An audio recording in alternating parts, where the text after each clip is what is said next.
မင်္ဂလာပါဂရီကျွယ် YouTube Channel မှာပြန်လည်ကြိုဆိုပါရစေ16ရက်9လ2026မနေ့12နာရီ10မိနစ်ဈေးကွက်ကဏ္ဍများကိုကျွန်တော်တင်ပြပါမယ်အဲ့မှာကျွန်တော်တင်ပြရင်ဒီတစ်ပတ်အတွက်တော့ကျွန်တော် public ကို6ပတ်တီးတစ်ပတ်အတွက်အမြတ်လိုချင်6ပတ်တီးဇာတို့ပတ်ပါဆို6ပတ်တီးလည်းထွက်သွားပါပြီ16 member တွေကိုပေးထားတဲ့2ပတ်တီးကလည်းထွက်သွားပါပြီအဲ့မှာကျွန်တော်2တင်းနဲ့25လို့တင်ထားပေးတာပါ2တင်းနဲ့25တော့မထွက်ဘူး2ပတ်တီးတော့ member တွေအတွက်လည်းထွက်သွားပါပြီအားလုံးအဆင်ပြေကြလိမ့်မယ်လို့ထင်ပါတယ်မနေ့ကကျွန်တော်မနက်ပိုင်း80မှာလဲကျွန်တော်တင်ပေးလိုက်တာတဲ့အောင်သွားပါတယ်အခုလဲကျွန်တော်အကောင်းဆုံးတော့ကြိုးစားတင်ပြထားပါတယ်အားလုံးကျွန်တော်ဆက်ပြီးတော့တင်ပြပါမယ်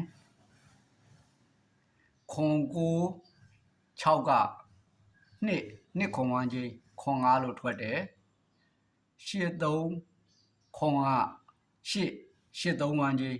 48လို့ထွက်တယ်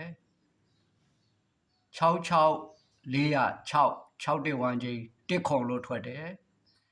ခွန်5တစ်က38ဝန်းကြီး80လို့ထွက်တယ်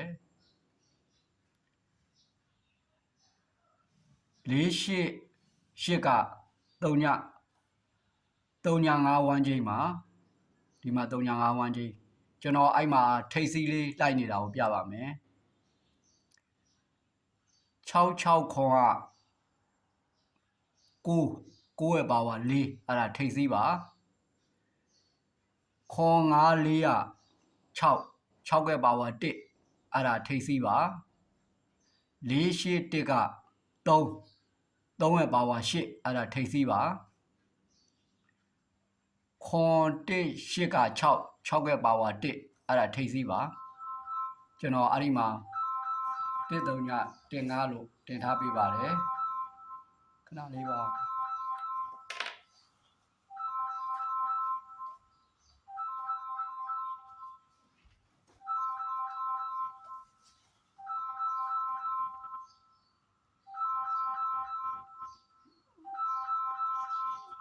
အဲ့မှာ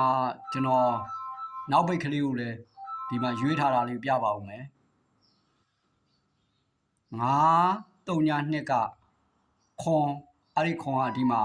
ဘိုင်မှာတစ်လုံးပါ1ခွန်လို့ထွက်တယ်233က8အဲ့ဒီ8ကဘိုင်မှာ83ညလို့ထွက်ပါတယ်316က3ညပါအဲ့3ညဘိုင်ဆိုတော့ဒီမှာ10တင်5မင်္ဂလာ10တင်5ဟိုဘက်က6563ညတော့ကျွန်တော်အရန်လေးနဲ့ထည့်ထားပေးတာပါအားလုံးအဆင်ပြေကြလိမ့်မယ်လို့ထင်ပါတယ်ဂရေကျွယ် YouTube Channel ကိုလည်း Like Subscribe လေးနှိပ်ထားကြပါအားလုံးကျေးဇူးပါခင်ဗျာ